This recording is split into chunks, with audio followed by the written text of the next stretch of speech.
ვისაქვს ყველაზე აბსურდული შეცდომები, Blue's თუ Peppa Pig's. დღეს ამას გავარკვევთ. ეხლა კი მოდის. რა თქმა უნდა. დავითხოთ Blue'ით. მიუხედავად იმისა, რომ Blue'i ძალიან ესთეტიკური სერიაა, მასაც აქვს თავისი პატარა ანიმაციური შეცდომები. მოჩვენებებით სავსე კინო. სერიაში ფილმები, როდესაც ბენდიტი, Blue'i და Bingo ხიდულობენ პოპკორნს და ბილეთებს, კინოს კედელი წითელია და ორი პოსტერი ჩანს აშკარად. მოგვიანებით, როცა ისინი კიდევ პოპკორნისთვის გამოდიან, კედელი იასამნისფერი ხდება და პოსტერები მთლიანად იცვლება. ანუ ეს კინო, მას თავისი ცხოვრება აქვს და თავისით გადაკეთდა? იცი რომ კარგი ჯადოქარი არასოდეს ამხელს თავის საიდუმლოებებს. მაგრამ მოემზადეთ, რადგან მაციურის დეტალები და $4 აბრა უცვლელია, რაც ადასტურებს, რომ ეს იგივე ადგილია. საინტერესოა, რომ მეორე სცენაში მაციუაში ჩნდება დამატებითი $4 აბრა, რომელიც მანამდე არ იყო. პასუხი მარტივია: ელფები. სათამაშოები, რომლებიც კრებიან მოგზაურებში. სერიაში მოგზაურები ბენდიტი და ჩილი იხსენებენ ახალგაზრდობას, როცა Blue'ისა და Bingo's ზურგზე ატარებენ.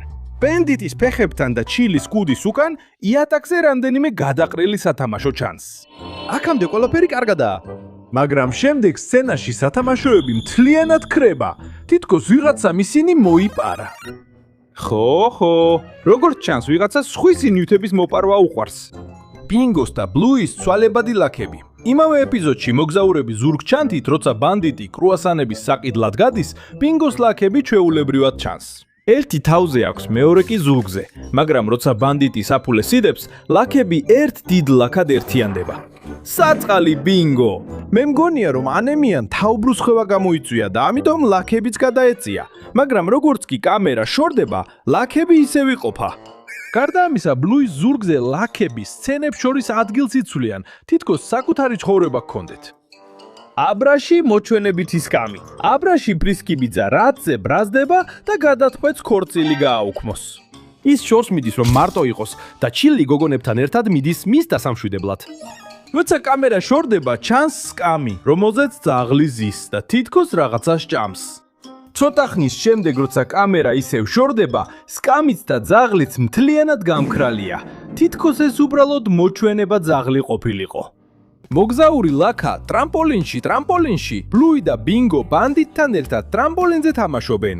ერთ მომენტში, როცა Blue'i ხდება, ლაქა, რომელიც ჩვეულებრივ მის ზურგზეა, უცებ მის მუცელზე ჩნდება.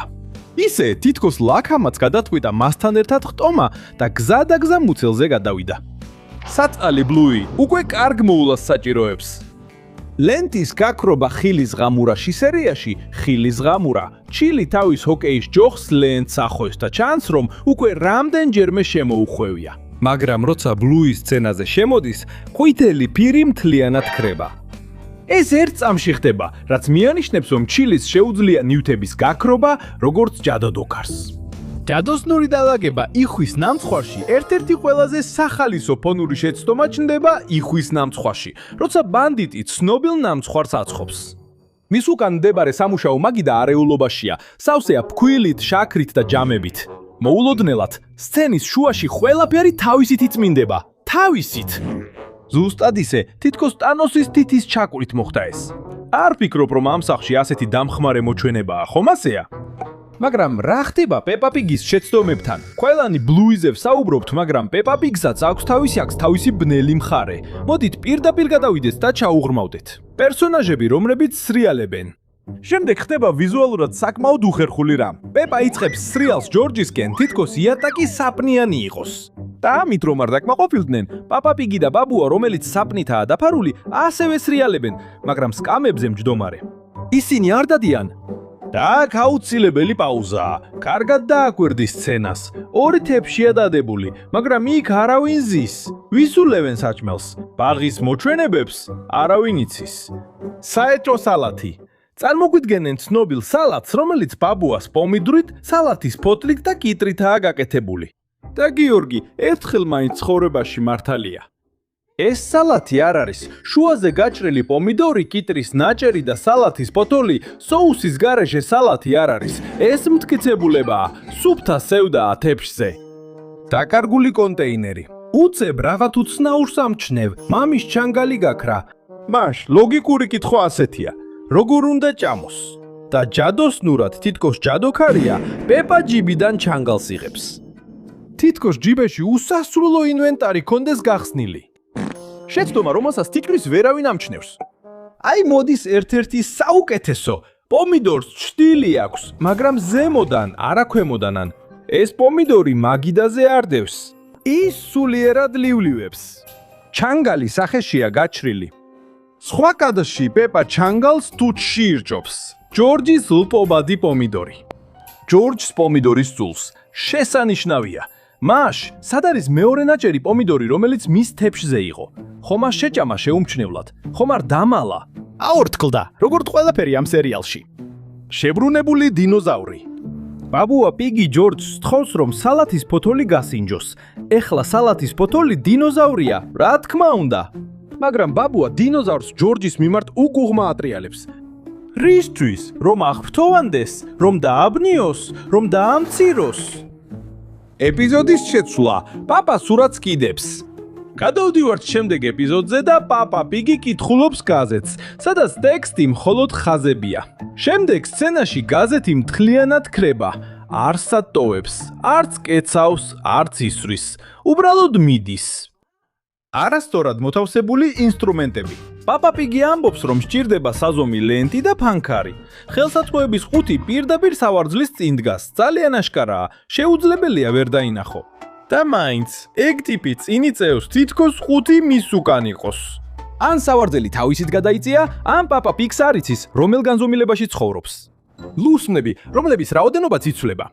ეხლა მას სჭირდება ჩაქუჩი. უყურებთ კედელს. 5 ლურსმანი. კადრი იცვლება. ისევ უყურებთ. 4 ლურსმანი. კიდევ ერთი კადრი. ისევ 5 ლურსმანი. არც ინფლაცია იცვლება ასე სწრაფად, როგორც ამ სახში ლურსმნები. სურათი, რომელიც ქრება. და აქ ყურადღებით. სურათი, რომელიც სავარძლის ზემოთ და მარცხნივ ეკიდა მთლიანად ქრება. ის არ ვარდება, არ ტყდება და არც მოძრაობს. უბრალოდ არსებობას წყვეტს. აბსურდული ხრელი კედელში. პაპა პიგმა ამოიღო ლურსმანი და უცებ კედლიდან დაახლოებით 10 აგური ჩამოვარდა. 10, მხოლოდ 1 ლურსმნით. დედი პიგმა ამოიღო იდეალურად ფორმირებული ბლოკი, თითქმის როგორც ლეგოს ნაწილი, მაგრამ იატაკზე გდია გატეხილი აგურების ნამსხვრევები. მაშ საიდან გაჩნდა ისინი? სრული საიდუმლოებაა.